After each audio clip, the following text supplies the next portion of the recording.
get money, you change. What you thought we was the same? Still stay away from them clones. Niggas better leave me alone. Talking about niggas is low.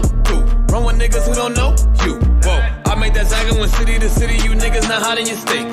If it was money to get a hit Henny, we get it and never complain. Same go for the gang, and we split it up all the same. I can't really eat, let's stay straight, cause we go way back in the day. My day ones from back in the day, they still hang around me today. You wanna come round us, you can't.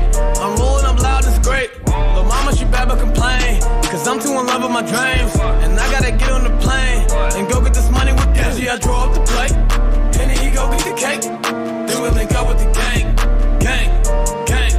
OG, I draw up the plate, and then he go get the cake. Then we link up with the gang, gang, gang. OG, I draw up the plate, and then he go get the cake. Then we link up with the gang, gang, gang. OG, I draw up the plate, and then he go get the cake. Then we link up with the gang, gang, gang. I get the bag with the gang, taking that Zach to the bank. Henny be all in my drink. You niggas is stupid, you think that should change? You not even hot in your gang. Ain't nothing even hot about your gang. You niggas be lying about same. Be posting them pictures of guns for the fame. Niggas just look at me different now. Say that's your man, but he a clown. But fuck around with the fuck arounds. Little nigga, you should cut it out. Me and my niggas take different routes. Punch a bitch nigga all in his mouth. Hold up my nigga, we different now. I need a Robert, this is my style. I get a check today, I spent it all tomorrow. I get a bitch today, she probably a foreign model. I get a check today, I spent it all tomorrow. I'm with my gang today, tomorrow never promise. OG, I draw up the plate, and then he go get the cake. Then we link up with the gang, gang, gang. OG, I draw up the plate, and then he go get the cake. Then we link up with the gang, gang, gang. OG, I draw up the plate, and then he go get the cake. Then we link up with the gang, gang, gang. OG, I draw up the plate, and then he go get the cake. Then we link up with the gang, gang, gang.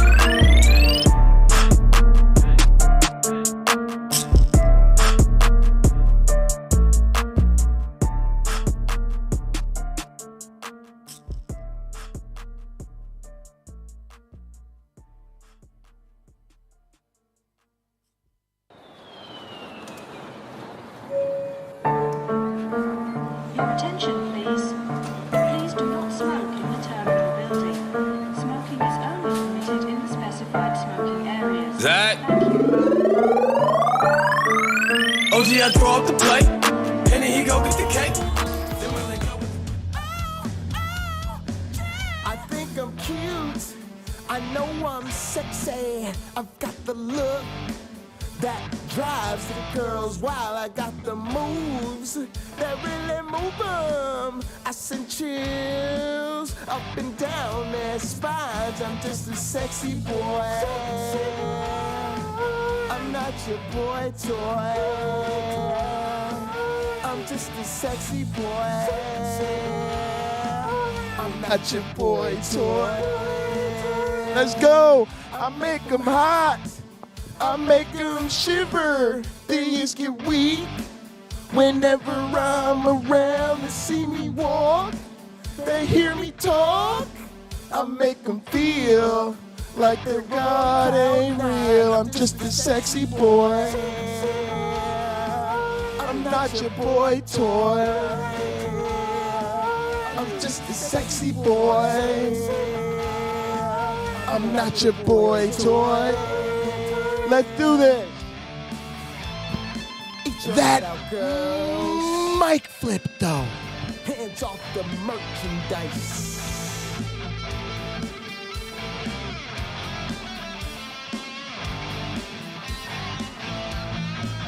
I'm just a sexy boy. I'm not your boy toy.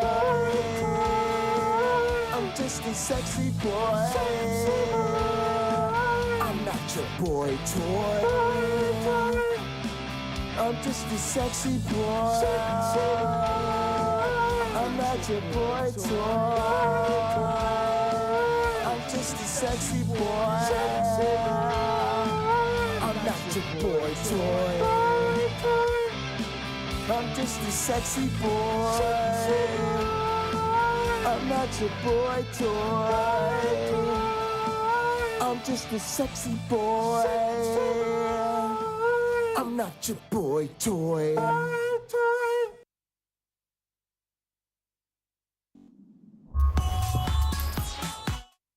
Welcome everybody to another edition of the Pocket Locker Podcast. I am your host with the most, all the way from the East Coast. And as always, folks, I am in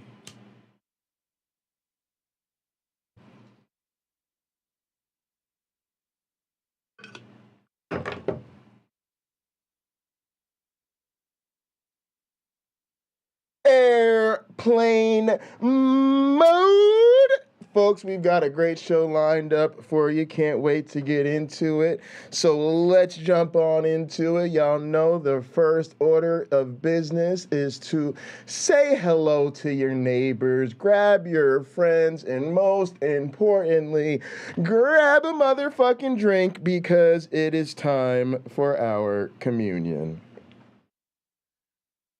Please raise your glasses and hold on to your asses. Through him, with him, in the unity of the flying man.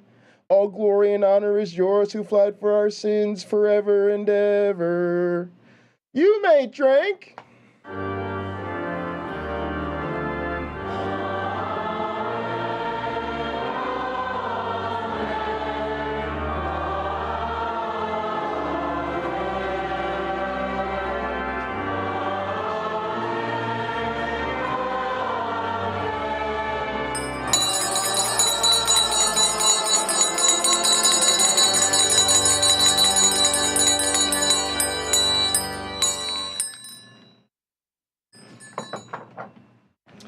All right, that was our communion hymn, and now for our communion song, we're going to do a little bit of a double whammy today. First up, we've got Stunt 102. It's time to catch a vibe, y'all. It's the one and only OG Roddy. Definitely smoking. That's how it is me and Roddy doing. What me and Roddy doing? Definitely smoking. Are you gonna play Stone with me? Are you gonna play Stone with my music right now? We're gonna hold on my stump. What's the problem? Like you don't know my I music ain't right had now? shit to show being my. All right. We're gonna move it right Plans to the west. on. See, y'all think we don't have contingency plans in the like on this here show, but we don't come up in here without a plan B. Definitely smoking. Whoa.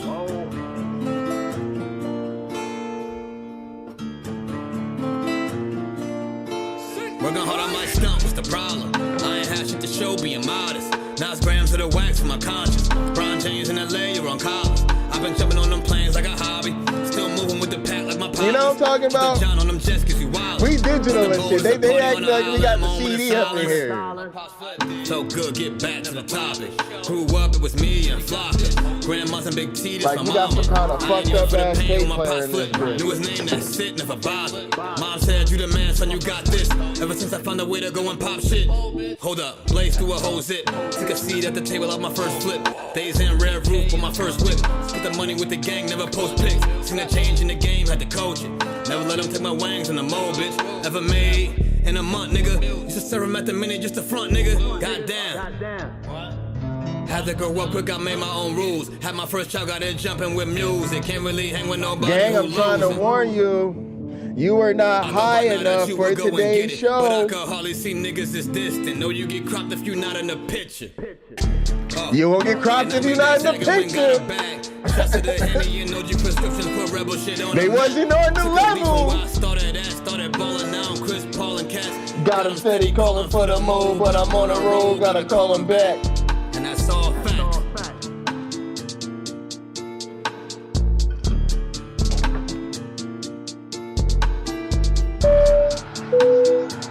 Ladies and gentlemen, Oh, we getting into the mode. all carry-on items should now be stowed securely, we either in catching an a overhead vibe. bin or under the seat in front of you. Sam, would you stop messing around? We're trying to catch a vibe right now. All electronic devices should now be turned off and stowed, as they may interfere You with the don't even know what navigation you're and doing. communication systems. Once airborne, You might be catching some of that secondhand. You don't know. Sam, what are you doing? But you just got out of that chair. See, you just got out of that chair and then you didn't even go anywhere. You didn't even do anything. You fucking stoner dog. You're unorganized, Sam. There's no plan of action here. All right, y'all. Here's our second communion song, then we're gonna jump into this thing. It's called "Thank You for Being a Friend." Let's go. Thank you for being a friend. Travel down Is it just me or do I not see anything on the screen? What the hell is going on? There we go. Your heart is true. You're a pal and a confidant. Yeah. I'm not Alrighty.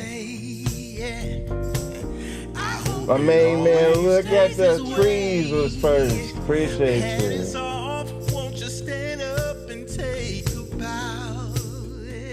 Hey, and then you throw a party and invited everyone you knew. You would see the biggest gift would be from me, and the card attached would say, "Thank you for being a friend." All right, Manny was second. Thank you for being a friend.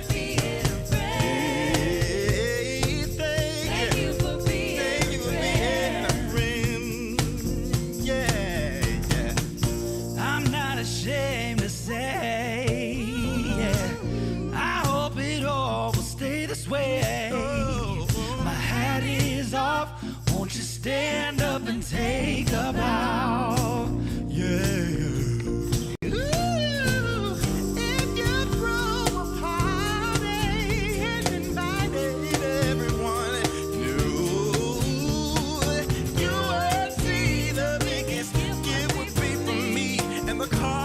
All right. Appreciate everybody. I look at the trees. Manny, Captain Best, Maya's in the house. Chris Moore, what's up? The lovely Stephanie Helms is here.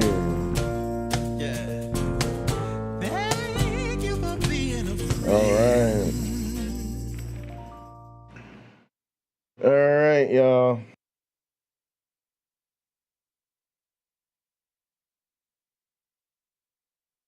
All right, gang. We're gonna kick this thing off with some fucking late breaking news.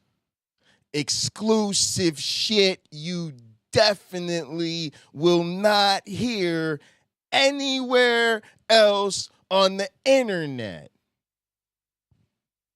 The Republican Party is falling apart. Did you know that? Did you know that? Did you know that? Stop! Don't sit there and act like you already knew that. That is the fucking news of the day.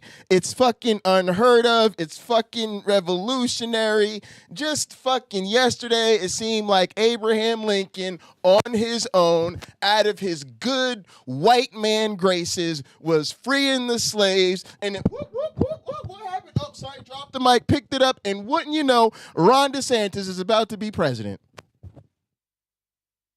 All right, but what are we really here? We're really here for the infighting. We're really here to watch the Republicans turn on each other and then just, you know what I'm saying? Like, they at least need to do to each other what they've collectively done to democracy. You know what I'm saying? It's only right. But yeah, so apparently Fox News took a couple of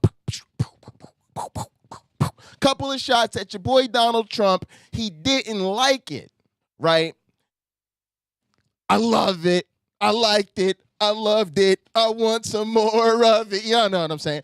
All right, but look, here's the other thing. The reality is hitting. When they jump off the Trump train, they are grabbing on to the DeSantis bandwagon in the process. And so it goes to what Joy Reid was talking about, what y'all know the progressives is about. You cannot elect a Republican for dog catcher anywhere. They have no better alternatives. They want us to go from one nut job to the next, and they are basically telling us right in front of the whole world. All right, so let's take off on this. Hope everybody's having a good day.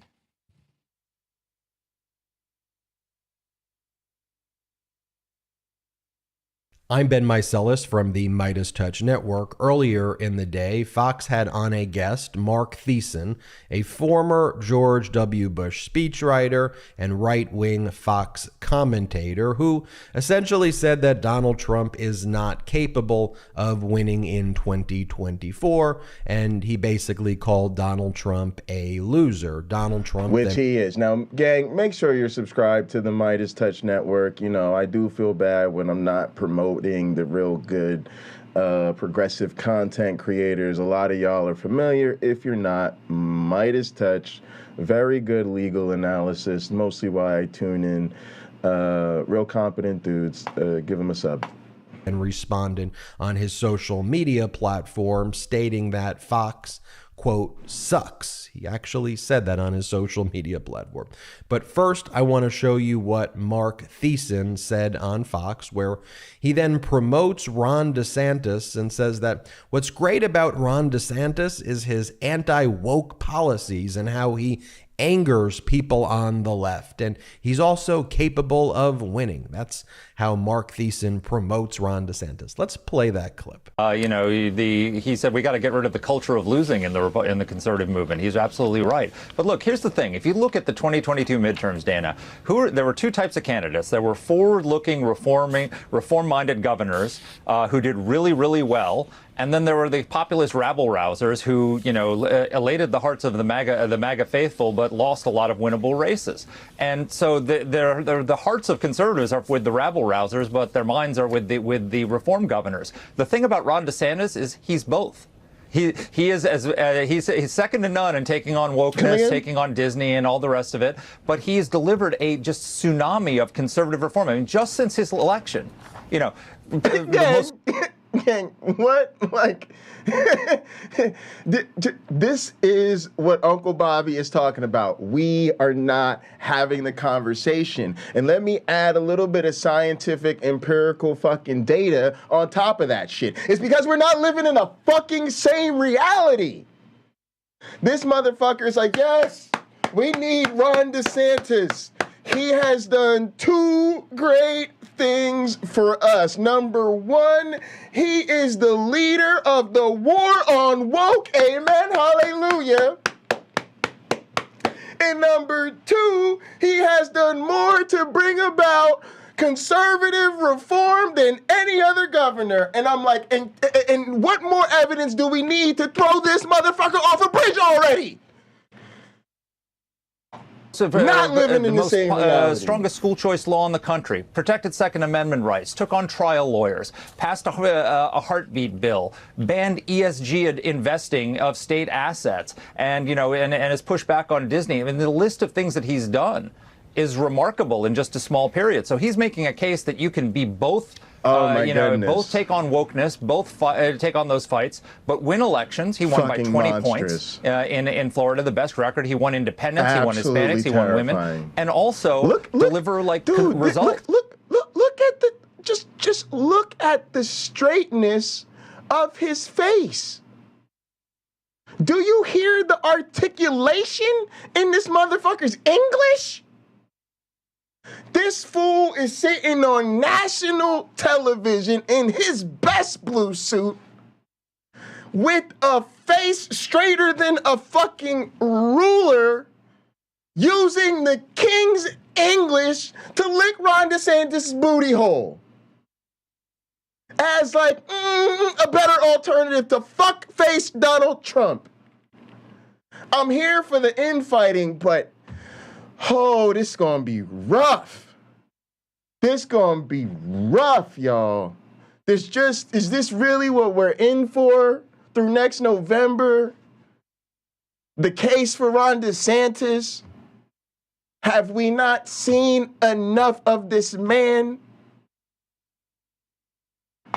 Oh, so you can punch the left and deliver results for the right, and that's possible. Yeah. All right, gang, start to give me some estimates on how long it is before this motherfucker Ron DeSantis ends up with his own criminal investigations and slew of corruption scandals. Like when was the last time Ron DeSantis committed to? We need to ask him already. Is he gonna commit to accepting the results of the 2024 election?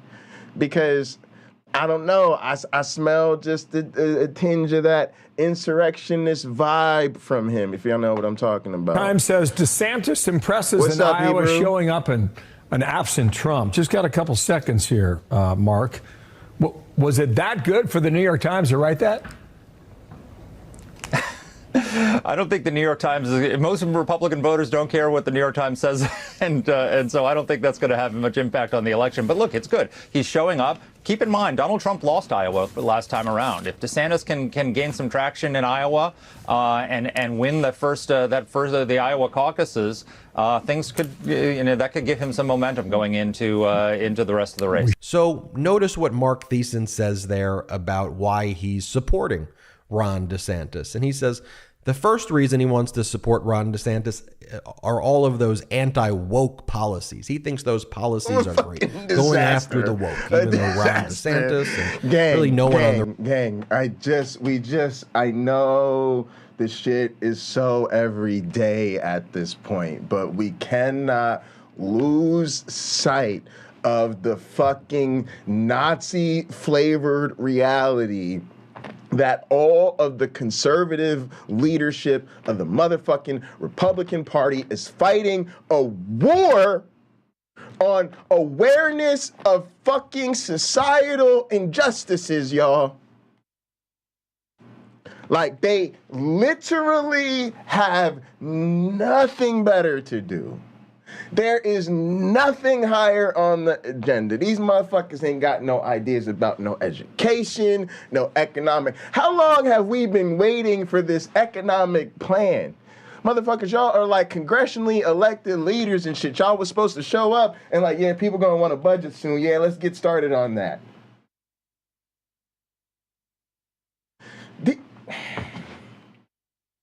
Literally, the top of their agenda is the fight against social equity, the fight against justice, the fight against protecting all Americans.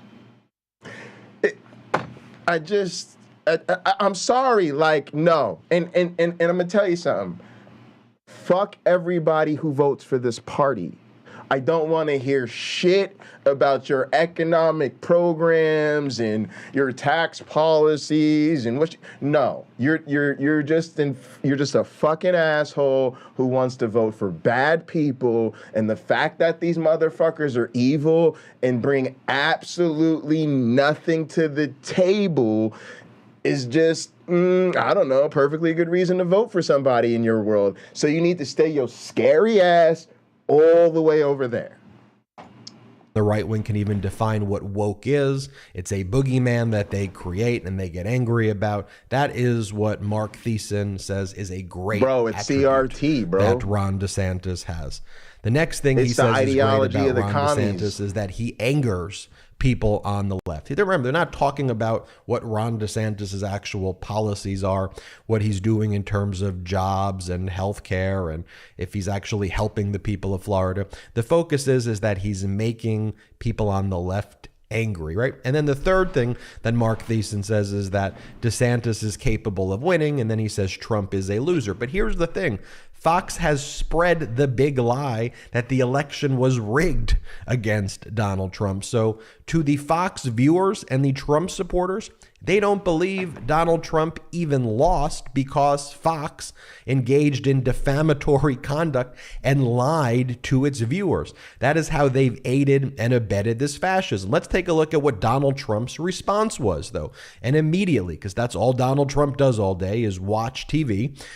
This is what he said. He goes, Just watching Fox News, they are so bad with lots of O's. Just like the globalist Wall Street Journal and the now way down New York Post, all those owned by Rupert Murdoch. They are desperately pushing De Sanctimonious, who, regardless, is dropping like a rock. He's even down 20 points in Florida, which was third worst in COVID and where I got 1.2 million more votes than he did. Rhino Mark Thiessen, a Bush flunky, is constantly on pushing De Sanctis, giving bad info. Even said I, quote, lost Iowa last time around. I won big. He sucks. And so does Fox News. Oh, what a that petulant is child. An individual who is running the modern-day Republican Party, whose response to the video of Mark Thiessen was, he sucks and Fox News sucks. That's not a petulant third grader. That is someone who is running the modern-day Republican. All right, gang. I'm deeply conflicted. Fortunately, I'm nowhere near any of these people, so I don't have to worry about platforming these assholes. But like seriously, I don't know. Like I'm here for them trashing and thrashing and bashing each other, right? But at the same time, they do so by being painfully terrible human beings. Like, I actually wish we could just put them in an octagon in a cage match and just, let them settle it that way. But, because they'd be able to consent to bashing each other's skull ends and not knowing when to stop because they're, never mind. But this is getting dark. Gang, I'm trying to solve problems. I'm trying to heal the world. Make it a better place. Some people gotta go. You know what I'm saying? Some people have already had too much time, in my opinion. You know what I'm saying? All right, but that's what I don't get. It's like in order to let them totally ruin each other, they are going to bring down humanity literally with no bottom to the human degradation involved in the process. So it's conflicting. It's conflicting. It's very conflicting. All right, now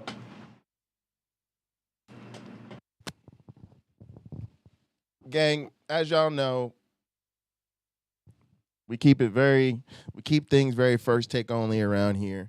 And so we're about to jump on into the main event of the evening. All right, but I think we're going to be talking about Bill Cosby. And so, number one, trigger warning, because that asshole rubs people the wrong way, obviously.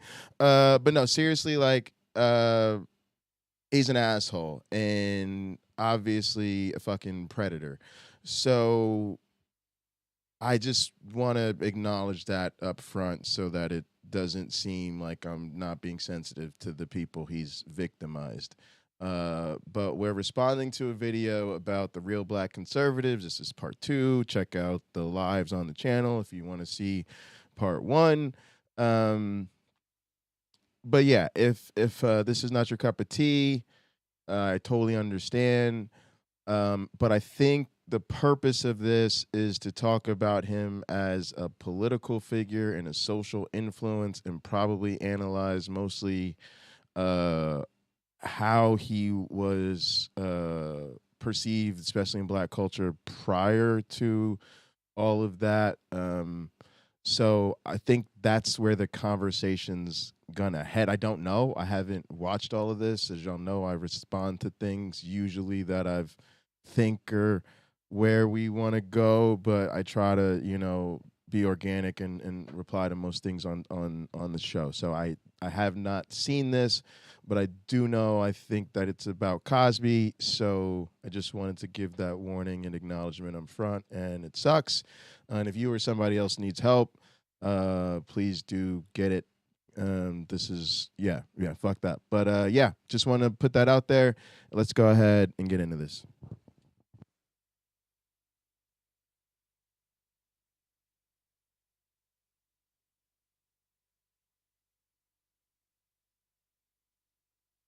Black conservative I want to speak on, who, unlike Farrakhan, shouldn't have nearly as many defenders due to his pretty sordid history. This guy right now is mostly known for his heinous crimes against women, but before that, he was still being critiqued by Black.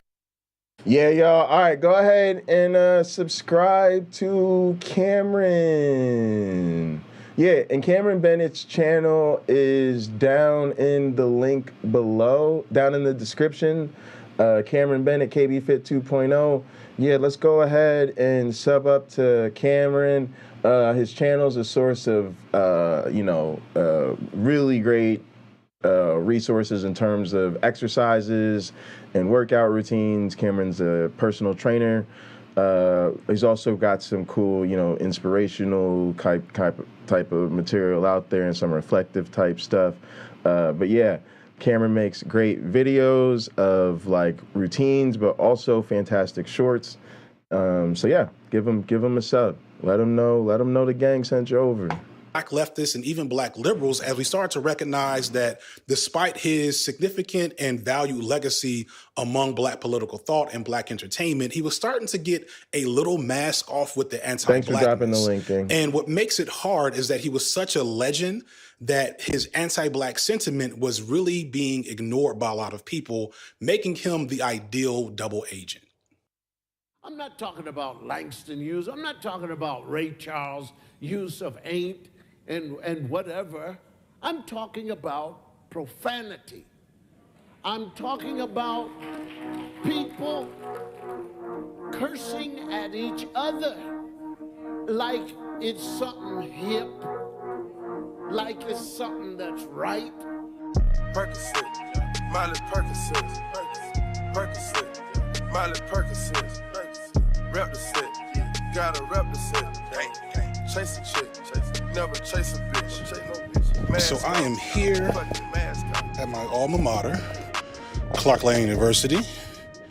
It is a beautiful day. Clark is an HBCU, which stands for Historically Black College or University. The Atlanta University Center was founded in 1865 to be one of the first Black institutions of higher learning in the South. And then Clark College became the first Black liberal arts school in 1869.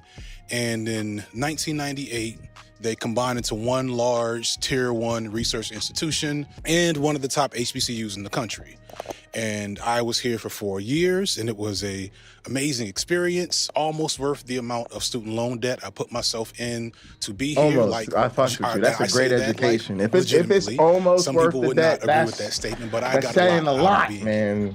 That said, being here was a privilege on a lot of levels, and the concept of the HBCU, while awesome and amazing and powerful, is not above critique. To have an educational experience with all types of Black folks was enriching in ways I really can't make you understand unless, you were in there. People that went there, if you know anybody that's been to an HBCU and enjoyed their time, the way they talk about it's different. When I was here, I started to understand Blackness differently. I shared a lot of anti-Black tendencies and elements of self-hatred that are almost impossible to avoid experiencing Blackness in this country. It's impossible to maintain a sense of internalized inferiority when you are literally surrounded by Black excellence. And it's not just a facade of false confidence either. The AUC has a long list of who's that have gone on to do amazing things in business, entertainment, entrepreneurship, tech, government, even a few are YouTubers. While the influence of HBCUs isn't widely known outside of Black circles, within Black circles, it's impossible not to see how influential these institutions are. HBCUs can take marginal Black youth coming from low-performing schools and grow them into viable professionals, albeit maybe, again, with a lot of student loan debt. And they can take the most talented Black youth and pour resources directly into them and make them successful at any level or environment. If Black excellence were personified, it would be an HBCU graduate. And that's the other side of the HBCU coin. We are the talented 10th that I talk about in the last video. So, like other institutions of higher learning, HBCUs are inherently elitist and exclusionary. But when combined with the outsized influence that Black elites have on Black culture, it can sometimes be difficult to critique just how elitism unchecked can be weaponized against the large amount of working class or working poor Black folks that never get the opportunity to walk through these paths. All right, gang, and if you are not fucking sold, I do not know what to tell you. If you are not a subscriber to this man, you are missing out.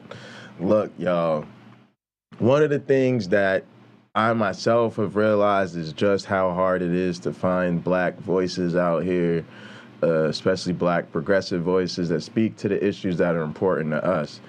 And it's cool, but like,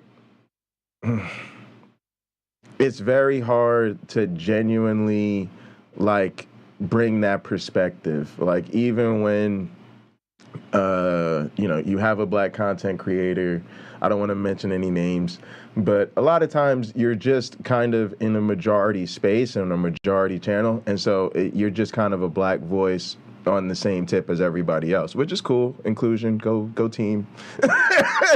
But I love the fact that, like, this is the type of shit that really represents a different perspective where you're not just seeing a Black face, you're genuinely getting an authentic Black perspective as to issues that affect Black people. And I know a lot of y'all are trying to stay woke as fuck right now, so shout out to Maya and all the people who hook me up with great content. But like, go ahead and subscribe to this man so y'all could learn with me. In fact, that complex combination of elitism and oppression under white supremacy can sometimes allow Black folks within community to get away with murder, or more specifically, other forms of awful behavior, which brings us back to Bill Cosby. Okay, I didn't know what it you maybe had a level and then maybe. There's no easier way to disqualify someone's opinion on Black issues than to see how they feel about Bill Cosby. Even before the allegations, and I want to make this clear, admissions in court of being a sexual predator, some Black folks were already beginning to turn away from Cosby because of his adherence to the concept of respectability politics. So anyone who's still defending him now is just someone whose opinions can't be taken seriously. But aside from being a predator, Cosby's story provides a good starting point for unpacking the nature of internalized anti-Blackness masquerading as pro-Black sentiment. It's basically concern trolling, where someone pours negativity into an issue under the guise of caring, but really they just maybe want to get their talking points off. The lower economic and lower middle economic people are not holding up their end in this deal. I hope y'all hear it. I can't even talk the way these people talk. Why you ain't where you is, go where? Right, gang. Just real quick, you just gotta perform the Uncle Bobby Coon test, and y'all already know what it is. All right, so what you do is you close your eyes, and you listen to the rhetoric. You know, you listen to the rhetoric. It'd be better if you could even just imagine the words out on paper, and then you think to yourself, who is saying this?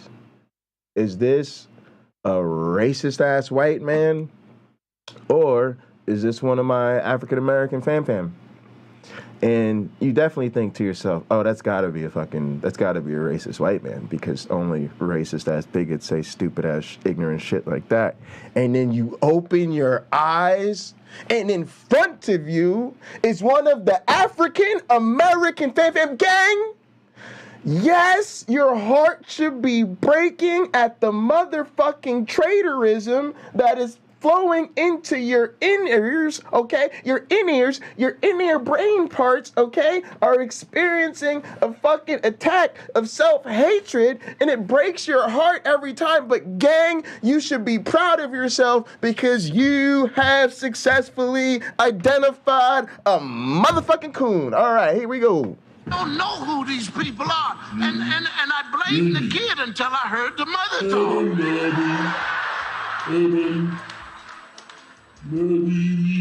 And then I heard the father talk. This is all in the house.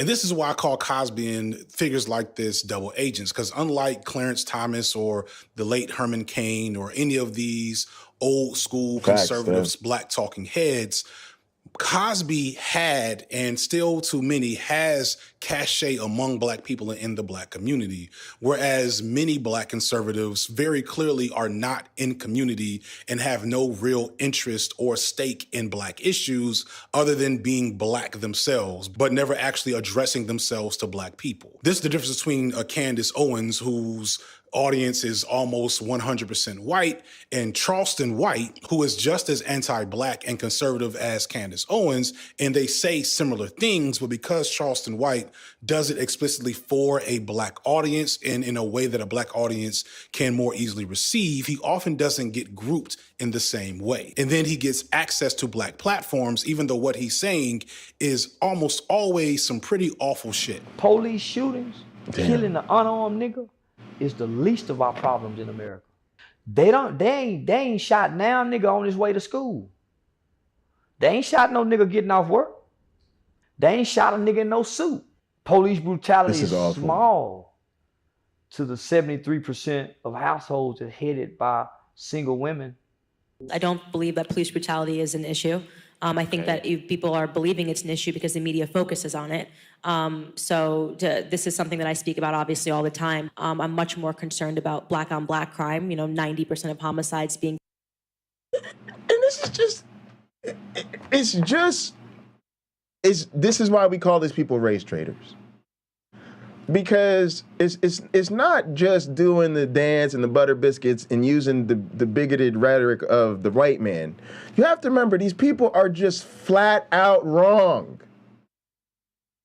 Like what? Like they literally just say the dumbest, wrongest shit. It's so humiliating, but it does the trick every time, because as long as there's one black face they could point to in the room and be like, oh no, she's with us, then the rest of us must be the ones that's fucking tripping.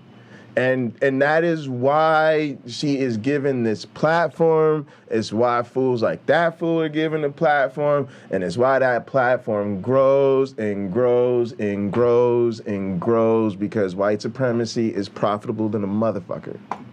Committed by black men, or 60 to 70 being black men being shot and killed on the south side of Chicago. The double agent is an insidious figure among black conservatives because in many ways they have all the outward appearances of caring about black people and even some earn credibility for their work. But somewhere along the way, they begin to spout anti-black talking points that sound a lot like your typical conservative white person. But because they have this credibility, we don't recognize the harm in their words. So along with Cosby and Charleston White, we have Monique with her anti-bonnet crusade a couple of years ago. Steve Harvey cutting black boys' hair so they can look like real men. Oprah Winfrey's numerous microtransgressions against regular black people and black youth. Tyler Perry's entire filmography. And this bizarre line that I'll never forget from Two Can Play That Game that took me completely out the movie years ago when I first watched it. Lord, why must Mexican and black people cause so much ruckus in the white man's apartment building?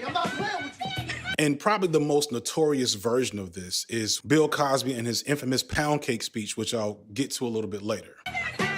Now, I hate that I had to say that, but you do have to admit, minorities do seem to get a tad bit louder than white folks. The relationship African people here in the United States, black people in the United States have had is one of colonialism, hostility, extraction, exploitation from day one. So there has always been in all of those relationships, whether it's between black and white or any other groups and other groups, when you have those relationships, the goal is always to find members of the colonized or the oppressed community that will represent that community in a favorable way. So Some whether of it the was good ones. overseers, yeah, exactly. I mean, there's always, whether it's a trustee in a prison or an overseer on a plantation, or there's always a version of that, because ultimately at the end of the day, the ruling elite are always numerically at a disadvantage. So you always, from their perspective, have to incorporate others from those you rule. Just the numbers game. It's just that simple. There has been an overt desire on part of those in power to replace radical leaders with more acceptable leaders. Anti-blackness refers to treatment and sentiment toward black people that seeks to marginalize and malign black people and their ability to experience the world unencumbered by their race. It's a core element to systemic racism in that it attaches negative connotations to the very existence of being black, devoid of any context or further info. For those of you looking for some of the Thomas Sowell debunk in this video, this is basically the issue with him in a nutshell. Sowell, along with most black conservatives, hinge most of their arguments on the idea that black people's behavior is the root cause of our suffering, and that if we just changed our behavior and worked harder, we wouldn't suffer so much. You see this whenever an unarmed black person is shot by the police, and instead of asking the obvious question as to why police officers are so apt to use lethal force against unarmed black people, the main thing that a lot of these people do is first ask, well, what was the black person doing? To which the answer is often laying on their back with their hands bound, running away, sleeping, reaching for their gun registration information, playing with a toy gun in a park. I could go on, but it would be the whole video. Another known example that I've talked about before is a study by the late sociologist Diva Pager, where she took two identical resumes and job histories and disseminated them to opportunities in an area that I think was in the Pacific Northwest. The differences that she put on these resumes were the criminal and educational records of the people listed and the names, with some names being more traditional names for, white sounding names, some of them being black sounding names like Jamal and Rashid and Antoine. What she found was that people with black sounding names were less likely to get opportunities than their white counterparts, who again had the exact same resumes. In fact, she found that white men with criminal records were more likely to get opportunities than black men with no criminal record. The outcomes for white testers, we see that about 34% of whites with no criminal record received a callback or job offer, compared to just 17% of whites with a criminal record. So we see that a criminal record reduces employment opportunities by about 50%. In the case of black testers, 14% of those with no criminal background received a callback or job offer, relative to just 5% of blacks with a criminal record. When we compare the outcomes of black and white testers side by side, what's most striking is the direct effect of race on the outcomes of these young men. A black applicant with no criminal background received callbacks or job offers at about half the rate of an equally qualified white applicant. But the most surprising finding was really related to blacks with no criminal background relative to whites with a felony conviction. We find that a white applicant with a felony conviction fared just as well, if not better, relative to a black applicant with a clean record. This suggests that being black in America today is essentially like having a felony conviction in terms of one's chances of finding employment. And this is how systemic. All right, a couple of things here. So some of y'all know we've been doing some videos about Sam Richards, a sociologist of race at Penn State, who my dog is named after. But this study is covered in that course, and it's a really powerful lesson for the class. And so I just want to say that studies like that are historic, and we sometimes fail to appreciate the brilliance of the design, the labor it takes to execute the study and collect this type of data, and just how it represents the best of our methodologies, right? You have essentially,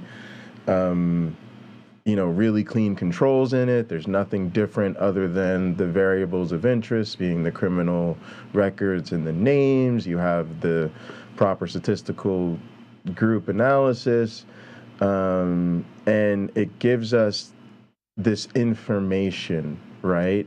Like, this is so obvious. Like, so many people have known this, but it's important to not overlook the fact that even for those that would deny the reality that civil rights and economic and labor justice and just black people in general have been screaming from the top of our lungs always.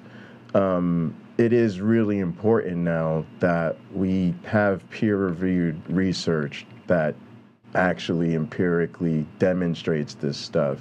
And again, the real effort I mean to say with that is, one, this shit's been around a long time, and two, it makes it completely unjustified when people ignore this type of shit when they're making policy. We now know that this is the reality, and we absolutely have to have policies that address this, and science can't do that. It's really disappointing. It's a celebration that we have the research, but it's a goddamn shame that we've had this research and research like it for at least over a decade, longer. I just don't remember the dates. And we still make policy in a way that ignores this reality. Racism and we still have assholes on the internet who will look black men in the face like me and tell us that racism isn't a problem. Anyway. Anti-blackness works because it creates this sentiment that just by virtue of being black people are somehow still inferior. And it makes sense that that sense of inferiority will spill into how black people see themselves and treat each other. Because we see the results of this in the media and how we're depicted, and we see it in all aspects of black life, from healthcare to banking to housing and of course policing. We even see this among black people in the ways that darker skinned black people are treated versus how lighter skinned black people are treated. And when all of this gets mixed together, you start to get some of the structural forces that create this so-called regressive black culture that Thomas Sowell and Bill Cosby and Louis Farrakhan and Steve Harvey and all these other figures, a lot of them are elders, tend to use to explain our issues. But that's the easy stuff, honest. That's the element of anti-blackness that we can all see. That's your stereotypical black conservative. What's more insidious and dangerous is when these same general arguments get repeated by people who are trusted in black community, by people who actually address themselves to black people and for the most part have decent haircuts. I've witnessed many an anti-black act or statement by black people towards other black people, often due to a difference in class and an internalized disdain for poverty. And it often goes unchecked because the ugly truth about anti-blackness is that it's in all of us to an extent. The last big blowout I had with the black conservative, with the black liberal, it was still back during the campaign. My boyfriend at the time, it was one of his friends' house. And so the only person I can find to talk to is the host, this doctor's little brother. All right, I'm gonna drop something else too that I think is gonna help a lot of us hopefully feel and genuinely be just a little bit less racist. So one thing I've been having to think about lately as I try to make professional looking Avita Ed tutorials is actually the color of my skin and like shooting dark skin tones, right? Or darker skin tones. And one of the things that's been really eye-opening is, because he mentioned like this sort of social hierarchy where it's like preferential treatment for lighter skinned people, right? But I think there's this way, right, in which we often see skin color just in terms of lightness and darkness. And even in that regard, it's really cool. It's really interesting because I've heard like an editor talk about how to the camera, everybody's skin is a medium gray. Like there's you adjust the camera's exposure for light and dark, and there's a range in which you find most people's skin tones, right? And believe it or not, there's tremendous overlap in that range, and so it's kind of interesting. That's what he means. But think about that. If we kind of put our values together in this medium gray range, but then how would we really distinguish black people from white people? It certainly wouldn't be by trying to bring out black or white in the image, right? Because people's skin tone is not black or white. All right, now where am I going with this? It's really cool to think about the colors in black people's skin. So like when I shoot myself, the colors I'm kind of paying attention to with my skin are like kind of oranges and purple a little bit, and that kind of brings out a little bit more of a particular richness that I think makes my skin look good. Mostly you're still correcting for exposure, right? But I am thinking about the tone of colors. When I see her, right, look how great that microphone looks in front of her because of the yellow pop filter, right? And her skin, and then she's got that kind of rosy makeup on, right? Her skin has yellows and oranges and reds, right? When I look at him, I see a lot of that purplish blue, like a kind of, like him and I kind of are in the same range in terms of lightness and darkness, but I think his complexion has a bit more of like cooler blues and purples compared to my skin, right? So it's really kind of eye-opening and fun to actually start to see all of the colors in our skin tones. Asked me what I do, and he says he's kind of interested in Bernie. When the older brother finds out the younger brother was talking to me and interested in Bernie, he comes in protectively, like, Bernie ain't it. And he explains to me the reason why he doesn't believe in universal health care is because he's a doctor and he doesn't want his check cut. It's so wild how niggas will tell on themselves in front of other niggas. I really believe that I'm doing good by doing well stuff. They really believe that if they are personally excelling financially, then they can't gentrify, they can't have, like, the blackness insulates them against the critique that is really a critique of affluent, exploitative one percenters, as though they can't be a part of that. They feel indignant because they're black and they feel like it's deserved. So there's the injustice of having a racial caste system in the United States, and there is the injustice of there being an economic caste system in the United States, and they compound. But the goal is not to be the prison guard. And this brings us back to Cosby. Cosby, for those who don't know, was a successful screen actor before The Cosby Show. Within the same logic of the black elite before him, he felt like it was important to present images of blackness that were wholesome, respectable, traditional, etc. A juxtaposition of how black people were often depicted in both black and white media. Again, let's not engage with the fact that the entire time he was doing this respectability politics shtick, he was a pill-popping sexual predator. In front of the camera and behind the scenes, he was performing black excellence and making sure that other black people in Hollywood had opportunities to do the same, at least black people he thought were of the appropriate acumen and attitude. He, much like Sal, believed that black people's main problem was black culture and that fixing this would require fixing black people. It is almost analgesic to talk about what the white man is doing against us. And it keeps a person frozen in their seat. You put on a record, and that record is yelling this and that and cursing all over the thing, and you got your little 6-year-old, 7-year-old sitting in the back seat of the car. Those children hear that. Education, ladies and gentlemen. Respect for the elderly, respect for yourself, respect for others. These young girls got no business having sex.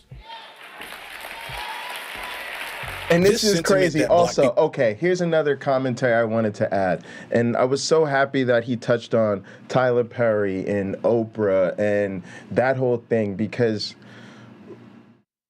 two things.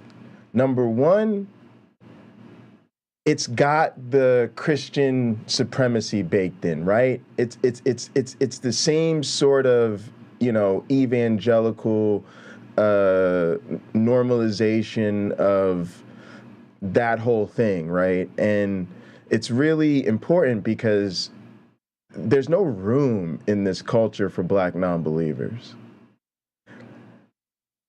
So the Christianness, you might say, is the first real nuance I want to add here.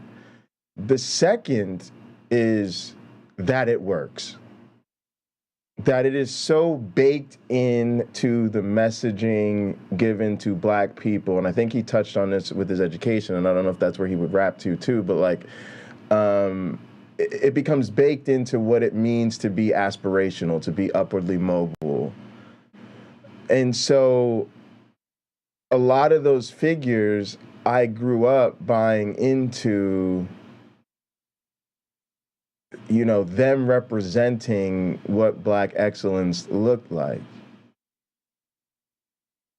And now I have a certain distaste for them because, especially as a Black atheist and as a Black progressive, they're really just representatives of, as he's discussing, Black conservatism, but particularly, you know, right-leaning, religious, you know, religiously flavored conservatism.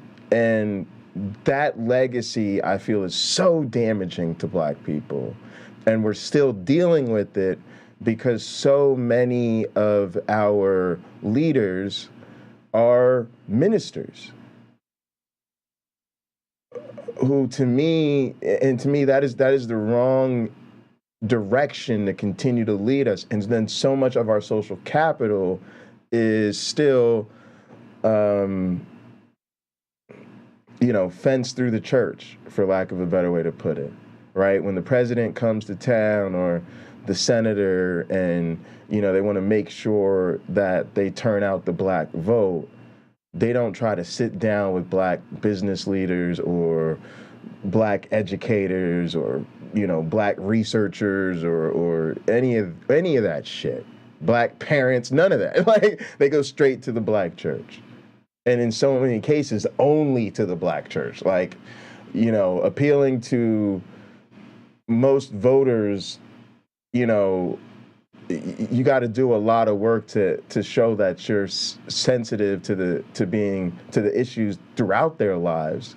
When it comes to the Black community, it's like, oh yeah, we stopped by Second Baptist last Sunday, like we should be good to go. We're definitely in tune with Black people, right? And I hate to say it, on the end of so many Black people, that is enough, because of the centrality of the conservatism that's baked in, right? And that's why I wanted to do this. That's why this is so important to me, because this whole shit is anti-Black.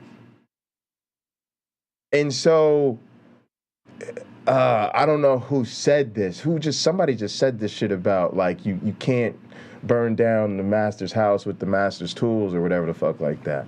And that's the situation we find ourselves in. And to me, we cannot change the situation until we address it head on. People need to be fixed. Again, hashtag Black people deserve the truth. Often referred to as respectability politics, and is one of the most enduring hazards of Black political thought pretty much ever.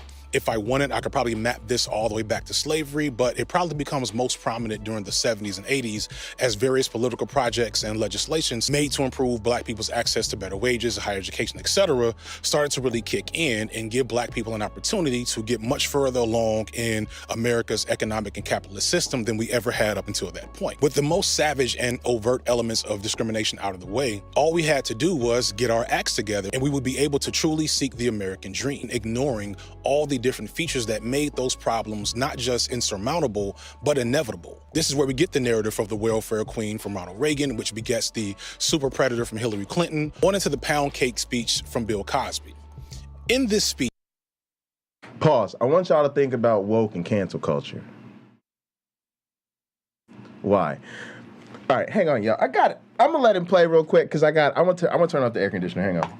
Cosby codifies every infamous anti-Black talking point, essentially putting the murder of a Black child by police on the same level as petty theft. These are people going around stealing Coca-Cola. People getting shot in the back of the head over a piece of pound cake. And then we all run out and we're outraged. Oh, the cops shouldn't have shot him. What the hell was he doing with the pound cake in his hand? hope I don't have to explain this, but the punishment for petty theft is not execution by cop, and to depict this scenario in a way that justifies said action is gross and unacceptable. Yet, this speech made Cosby re-enter the spotlight as a black thought leader. Black and white folks, mostly conservatives mind you, applauded his tough words with the false hope that maybe the problem this whole time was that black people just weren't disciplined enough. This is a very frustrating paradox because if you're black in America and you're anything like me, it's a running joke how strict and disciplined your parents actually are. We are some of the most strictly disciplined people in the country by a wide margin. It's a meme. It is a literal meme of how strict black parents are. Yeah. It's and let me use a couple other words. It's toxic and abusive. Now, here's the tough thing, y'all. I now know that mostly by way of an education that I feel very privileged to have, and I also recognize as being rather exceptional in terms of the norms for my demographic in America, and a remarkable proximity to whiteness. And both of my parents have psychology degrees, and still there's just no awareness of this in our communities, right? So I did not learn this shit till I was in my 30s. So I'm just now having to try to find a way to have conversations with my parents as a grown-ass man just about how the framework that most of us grew up under doesn't really serve us in our families, just so that I can redeem some type of, you know, manageable and genuine, respectable adult relationship with my parents, right? It's an undertaking that's going swimmingly well with my father, a little bit more challenging with my mother, as some of you know. But the point I'm trying to make is that we're not even ready to have that conversation. In other words, at least in communities that are becoming aware of the importance of this, you see a lot more progress, I would say, in how you treat children, right? You still want them to develop good habits, but you stop short of ways that invalidate their feelings, their lived experience, and I guess I'm just trying to say that our parents were like not given those tools. And this kind of plays into all of this for me because there's a way that I think a lot of the conversations we have, like this becomes my frustration actually with so many of the political conversations we have, so many of the confrontations, for lack of a better way to put it, we have even over religion. They all come from this very educated white perspective where we can talk about these things philosophically in a vacuum and then just, you know, bat around these ideas, and it's very, it feels very unaware of just how suppressive the reality of these ideologies are, particularly in communities of color, where again, they're always interacting with a lack of these resources. So yeah, just stay woke, y'all. And being anti-religion is part of staying woke. It really is. But also, it's a really important part, at least in my mind, of being anti-racist. Because again, hashtag Black people deserve the truth, right?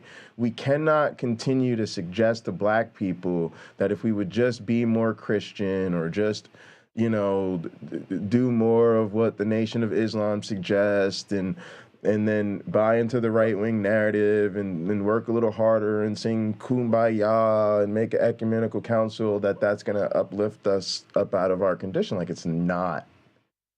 We need a direct injection of resources, primarily economic, but also social, and in terms of education and direct access to the leverage points that create generational wealth, right? Just, y'all know science, technology, engineering, and mathematics, and blase glaveness.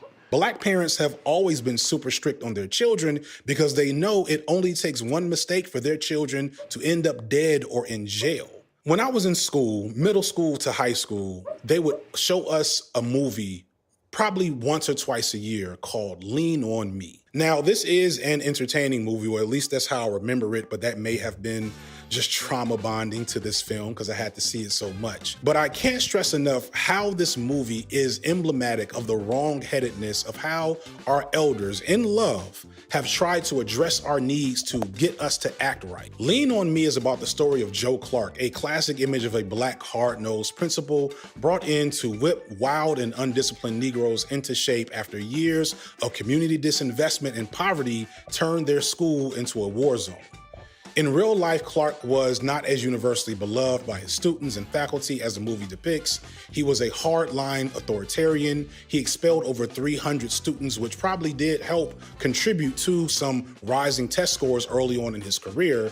But he was known to berate and disrespect poor-performing, poor-behaving students, as well as breaking several laws in the name of protecting his school, while calling his own students miscreants and parasites. This eventually led to him being fired not long after, which preceded him getting into electoral politics where he ran as a Republican. But the thing that I just want to get into is that the movie depicts the outright abusive practices from Joe Clark as tough love and the type of action that Black people really need to get right. But even as a kid, I found the movie gross and upsetting half the time. It actually gave me nightmares, greatly because I remember this movie being, big inspirational movie we were supposed to watch and pay attention to. And my dad talking about, I think my dad's met the real Joe Clark. I don't know that I haven't. King was trying to focus on economic justice before he was killed. I've always thought that the part of why he was killed. I just wanted to say that I've heard enough to suspect that as well. Obviously, I don't know. Wasn't even around, but I'm learning more and more, right, about how the timing of his death coincided with a decided shift in his messaging. And it's very problematic for his legacy because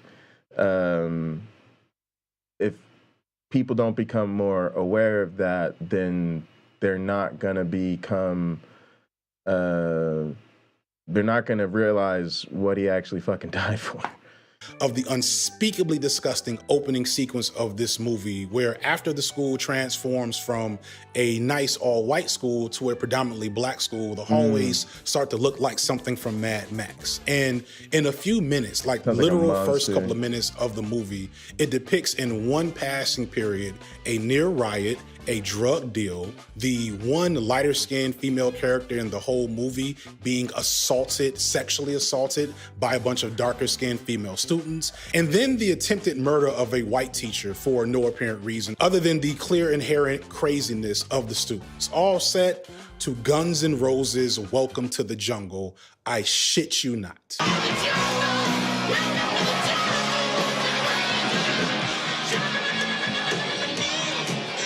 Joe Clark comes in with a baseball bat and cleans up the school through sheer force of will and tough love.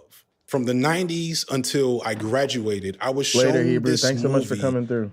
Over and over and over. Don't forget, we're always in here. From adults who thought this was the message I needed to see in order to be disciplined and reach success. And in reality, it just gave me nightmares. And what results from this is this belief that what Black people need is just to fix themselves. And they need some strong, powerful, authoritarian, likely male figure to help them do it. So you get Cosby, Charleston White, Farrakhan, and all these other figures. And you begin to believe in some inherent level of inferiority, and that feeds into a resentment of your own skin and your own people, because all the visible elements of this problem point back at us. There's a lot of anti-Blackness out there, and one way to deal with it is to basically stop trying to fight against it and argue against every negative opinion about Black people, but to distinguish yourself as a different kind of Black person, one that can share in the criticisms that are being made of Black people from non-Black people, and to kind of position yourself as an exception to the rule and someone who gets it and is better than the other ones and who wouldn't fall into the same traps as regular Black folks. Right. And this is also a problem because of, again, the built-in elitism that he was talking about, right? So who's most likely to be having those conversations in and near white spaces? It's going to be a lot of times people who are the exception to the rules within Black groups. So now you're sort of getting the pressure where this person is going to be more permissive about anti-Black rhetoric, especially because it doesn't come off as explicitly anti-Black, right? It's more class rhetoric in a way, right? But class and race are forever intertwined, and in this case, it's also sort of the cultural prejudice that's built into the narrative. And so that's a real problem, because then in the face of, from the perspective of the non-Black participants, that Black person who's likely doing pretty well for themselves seems to validate this conservative rhetoric, right? And so from both sides, you know, you have the Overton window or whatever now permitting this type of rhetoric because it can't be racist, because these Black people agree that, yeah, it's probably Black people's fault, right? I think that is definitely a thing, and I have some psychological empathy for it. You know, people do come up sometimes in really homogenous environments where there are not other Black people around. And it can be a real psychologically taxing thing to maintain some sense of self-esteem in those environments when you're not a part of a Black community to help to bolster you. It is the result of massive amounts of propaganda. Also, think about this, y'all, because there's always bad agents, right? And there's always people who were leaning a bit too far to the right and all of that type of stuff, right? So think about how this works with something else. A lot of times when you're a person of color in these spaces,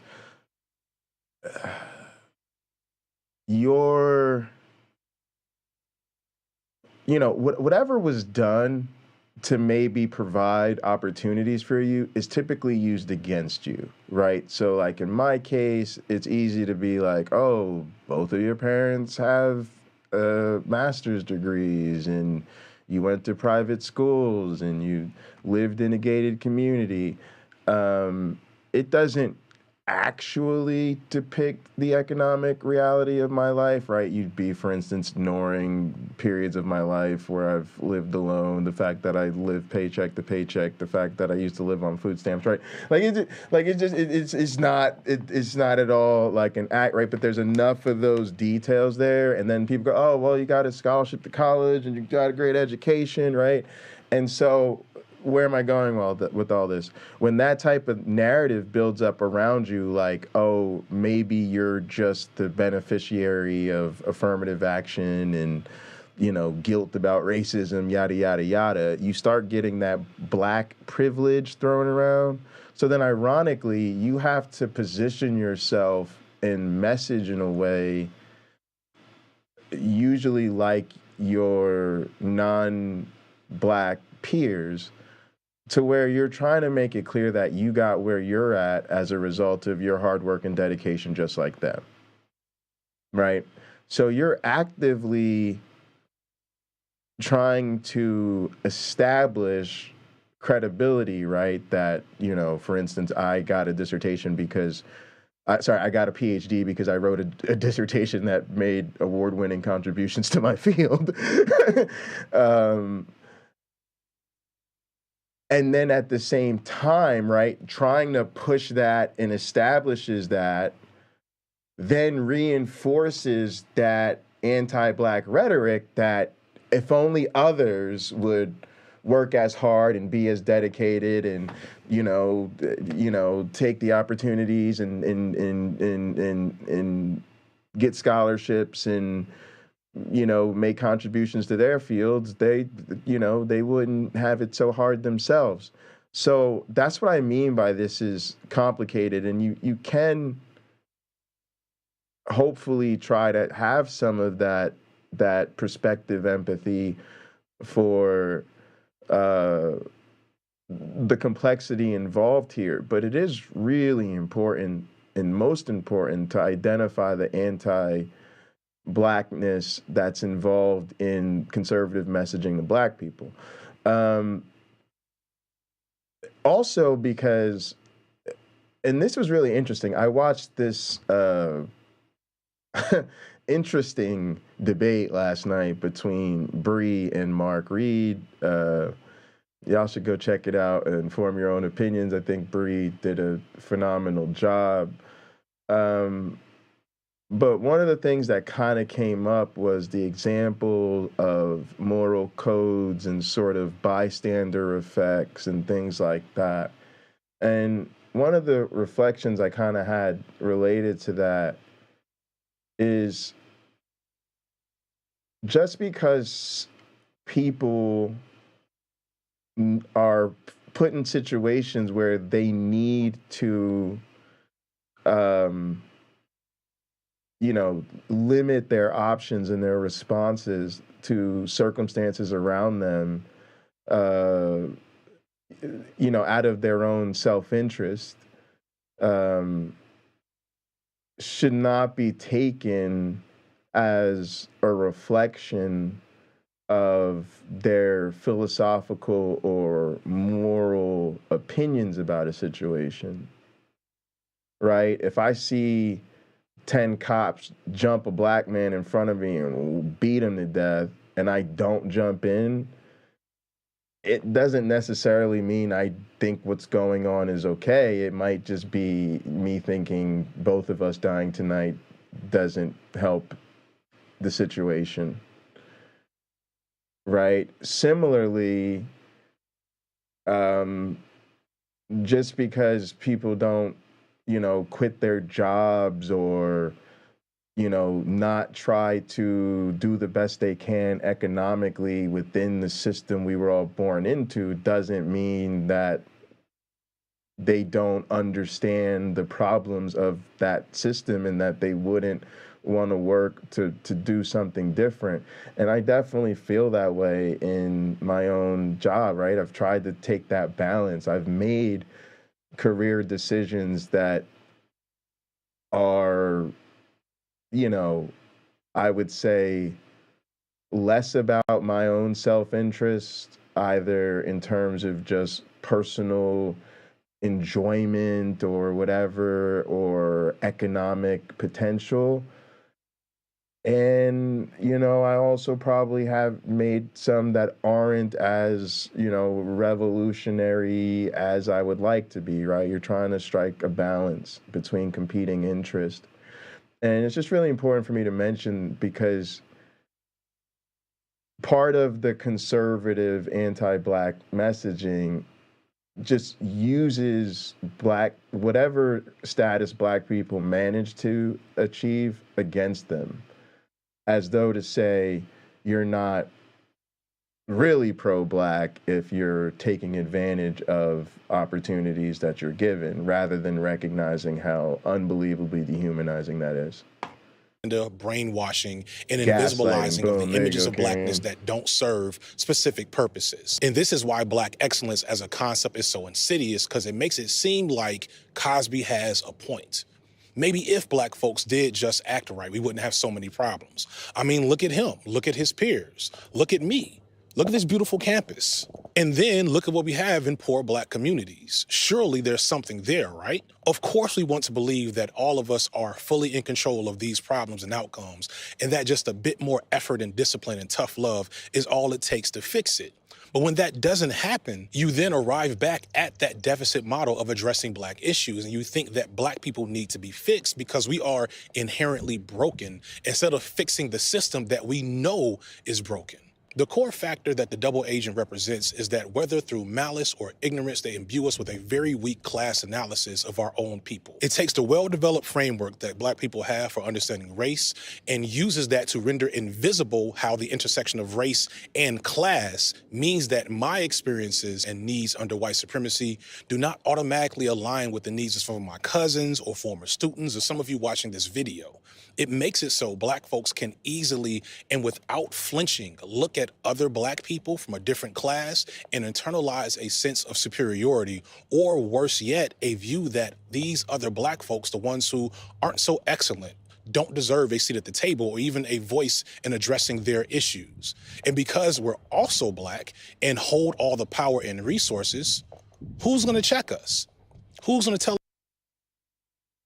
Also, quickly, like, I just want to speak to, like, again, the reality of this shit works, gang. And I grew up with this internalized fucking self-hatred and classism about black people.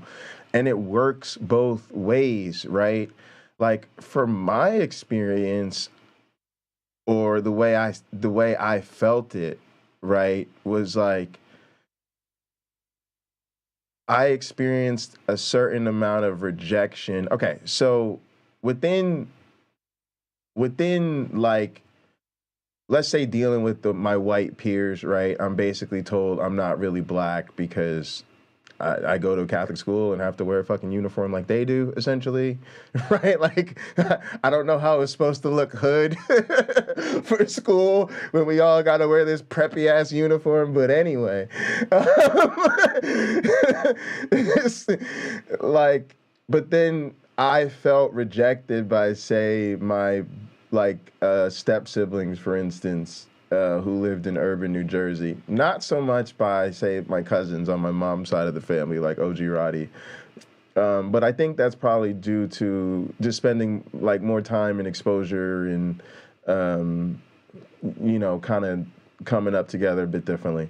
But I did internalize people in my family treating me like I wasn't really black.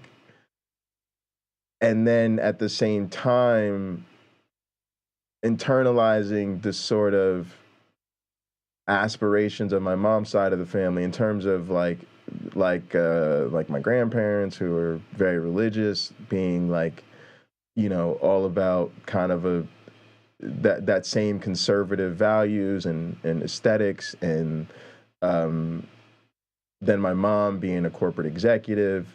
You know, there was a certain degree of looking down your nose at black people who weren't doing better and didn't seem to care or want to do better. And then it was so easy to feel like they really resented you.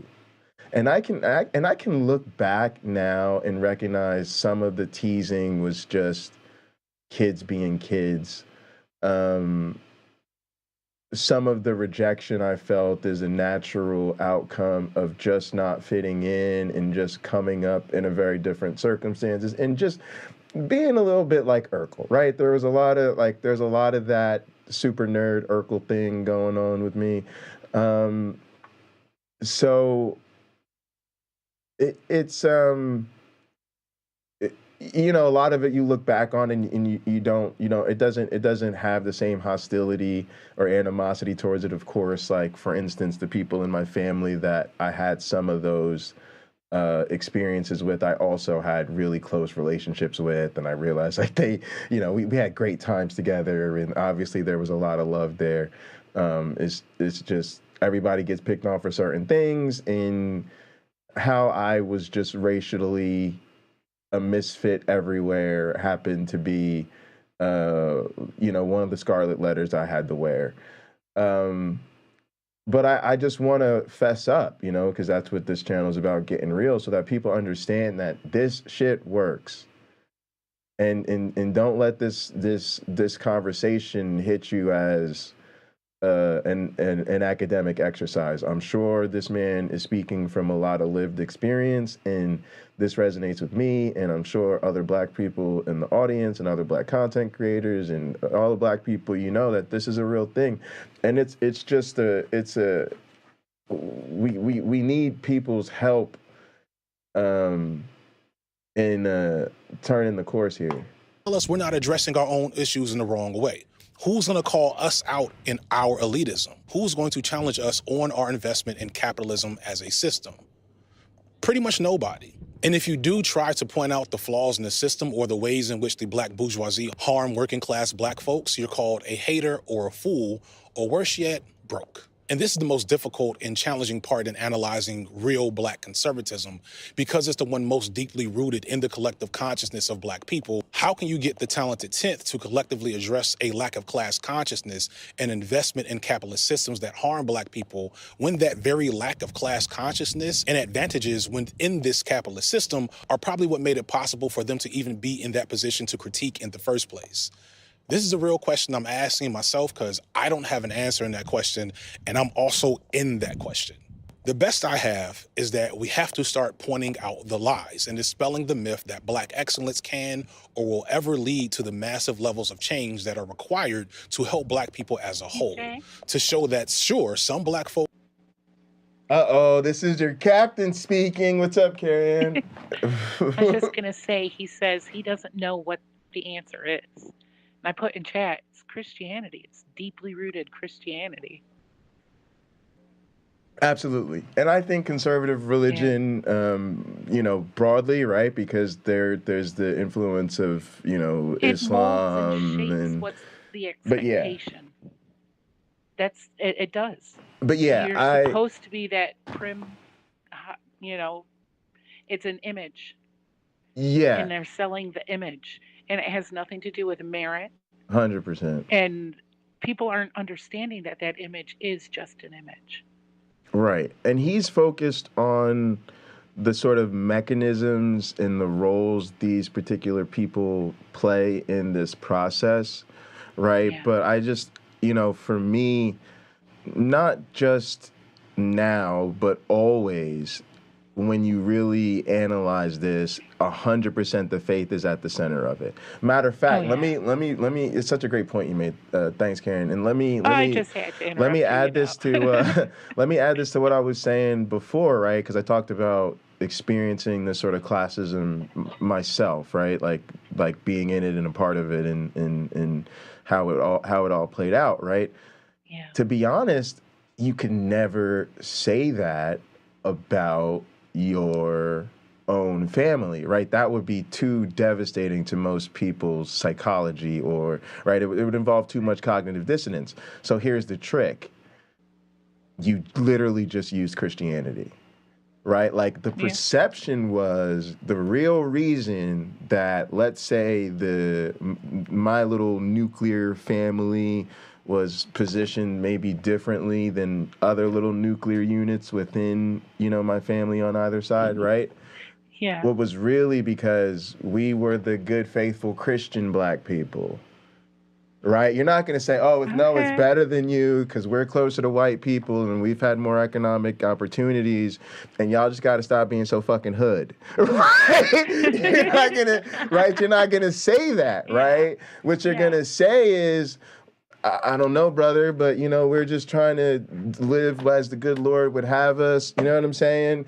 And with literally the way you internalized it, where we were the good Christian Black people who were blessed, right? And some other Black people who weren't as serious about those values were also, seeming to not have as much favor. So it's such a fantastic point, because the religious impetus, and whatever the religion is in that particular family or community, right? It is so whatever often the religion is, the expectation's going to be Yeah. wealth and success. Yeah, it's so often Because that's itself what the happens to mechanism good for it. followers, you know. Absolutely. They all, yeah. Absolutely. And I'm having to learn how to deal with that now as an adult, especially again as an atheist, and it is raising your class consciousness.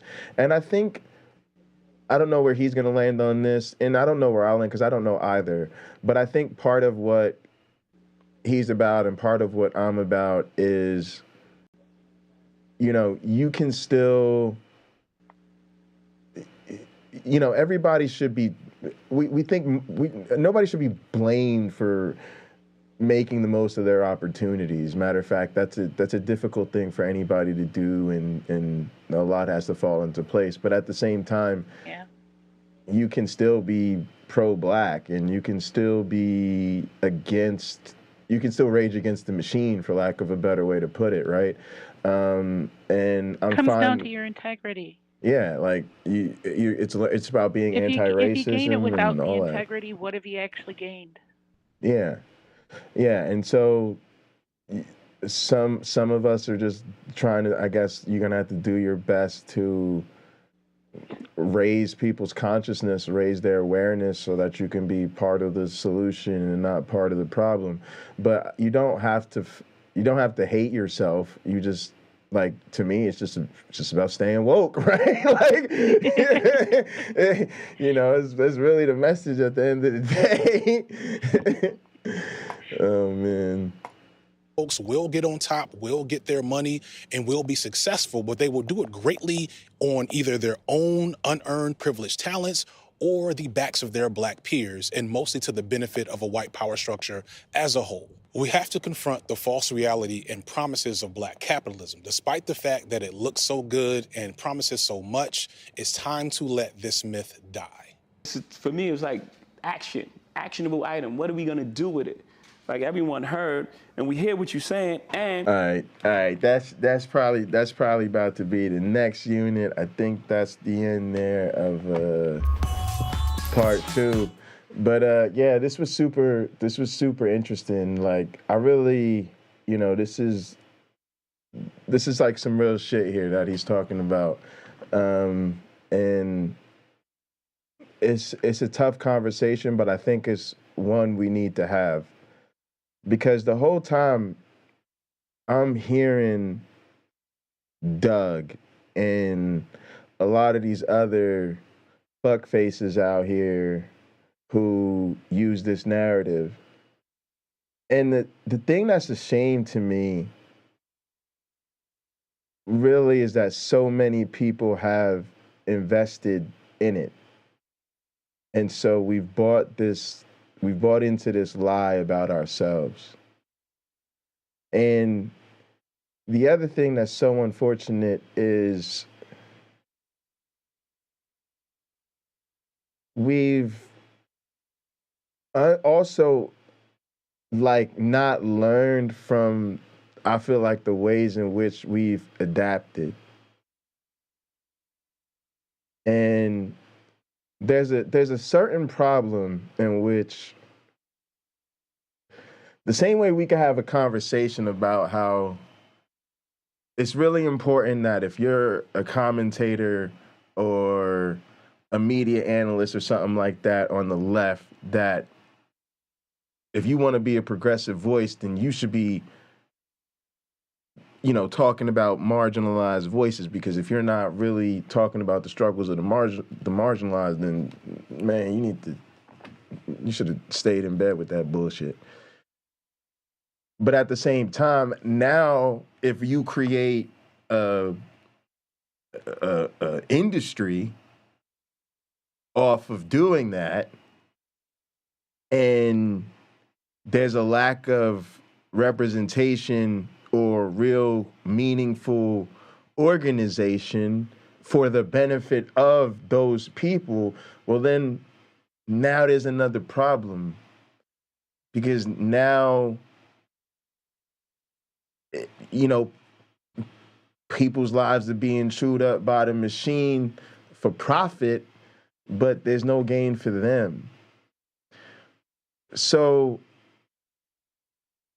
I actually really love, for instance, like hip hop or whatever ways in which I want to talk about the sort of commodification of Black culture. Like, you know, I'm not trying to sound like I'm not a fan. I'm a huge fan. But what's kind of interesting to me about this conversation is that it's celebrated in a way that it can be utilized within the capitalist structure rather than how it can be used against the capitalist structure.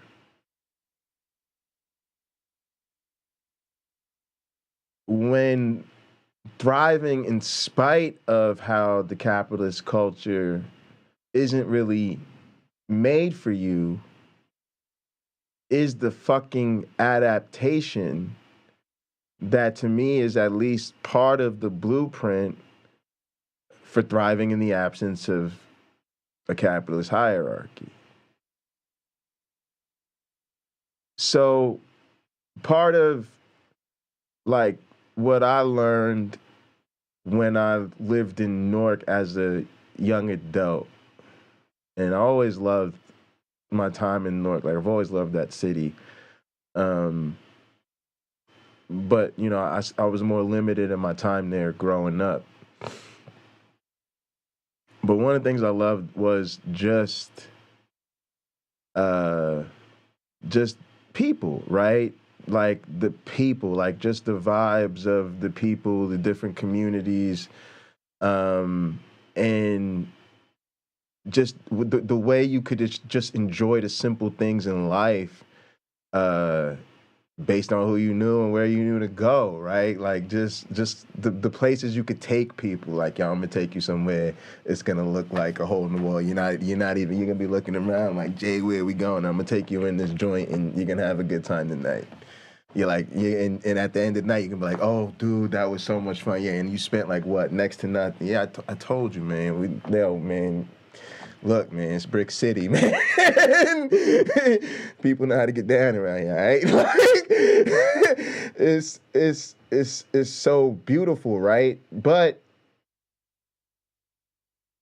the materialization of it is then all about getting away from it, getting out of it, right? Like, you don't take hood cuisine and celebrate it for just being hood cuisine. You get celebrated it for opening a 5-star restaurant with soul food, right? So you create this super bourgeois and again, I've been to the super nice fancy soul food restaurants. I'm not complaining. That's a good dining experience. And of course, you want to see the elevation of the culture into high art and adopted and all of that. I'm not even trying to be, trying to have that whole conversation actually, because again, that's not the problem.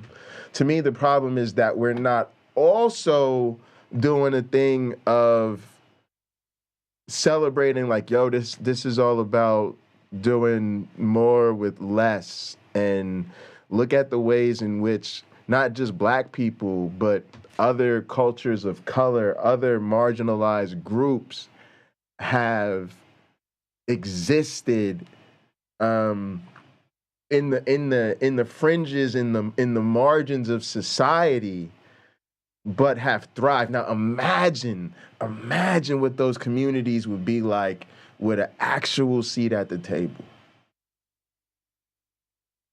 Right? And imagine if that culture wasn't just something cute, you know what I'm saying, you did while you were at the bottom of the rung, but something that was looked at as a real contribution to, wait, maybe this other bullshit isn't as important as we thought it was. right? Like maybe our values should look a little different, right? So it sucks. Like we're peddling the influence without actually fucking being influenced. And to me, that's a huge part of the problem. It literally makes you hate your culture unless you're able to monetize it. And then that's the problem, right? You create the rappers who ain't been to the hood and you know, since they became famous rappers, right? Athletes who don't want to be anywhere near the hoods they grew up in. Right? Because that's something to escape. Because we don't actually want to make that something permanent. You know, and how can you have a real sense of home, right? If, you know, like home is always a place associated with depression, a place people want to get away from. So that's the problem, because it just takes Black excellence and feeds it right into the fucking gentrification. It's crazy. It's really crazy. It's a lot that we got into today, y'all. But look, I'm gonna get up out of here. So it's other stuff going on. I'm sure I'm gonna make myself some dinner, and we're gonna do some gaming tonight. I think we might just be gaming and gather, so we could watch some TV. And I wanna start watching. Get back into Succession. And maybe some other shows, but we also might head over to the casino. Make sure you're subscribed to the Casino Theater and Arcade down below, because we'll definitely be on the casino this week. Also, hopefully we'll be making, I think me and Lena are going to make a members only video for y'all, so hit up the Ko-Fi if you want to become a member. Really want to thank all the members that help support us and gather.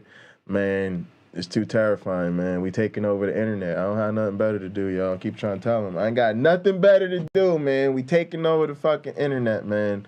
I love y'all so much. Come link up with us and gather. We'll see you next time. Set them gone.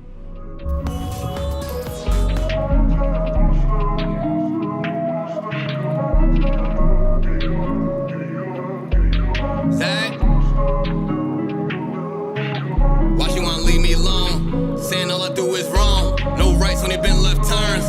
Playing that she gotta let it burn. Saying that the house not a home. Sunshine cause she heard it all before. Sometimes she don't wanna be alone. Most times she don't want me gone. She don't know I try my all. She don't know I sprung in the sun, but I'm going in the winter, so we good to the fall. Remember how I told you I get it and I win. Now I'm got it, you ain't answer my call. Wonder if I've been moving too strong. Maybe I just been moving too balls. Really hate when the feeling get lost. Nowadays she just dodge my calls. In the game throwing laws like Paul. Young legend Miss John like Wall. And I wish you never met like Call. Thick game, lay it down like law. Made plans but you canceled them all. I was just trying to splurge in the mall. Now I'm home stacking bread till you call. It's time to roll. She tryna slide. We smoking Zah. Stop acting shy. Cause you a demon when I get between your thighs, girl. You like my rib, you know I need you by my side, girl. It's time to roll. She tryna ride. We smoking. Stop acting shy. Cause you a demon when I get between your thighs, girl. You like my rib, you know I need you by my side, girl. Be smoking that side. I'm trying to get high. She said that she not ready for love, stop wasting my time. I got demons in my closet, I can't hide. I did all my exes wrong, they wish I died. Damn, I tried. They won't believe me when I say this. Oh my God, what a blessing. Hello Phoenix, that's my twin. I told these hoes they won't get my heart again, not again. Cause they went missing when I needed just a friend. They went missing, yeah, they all went missing. They don't want no smoke, they hit the blunt and started tripping. My daughter about to be 5.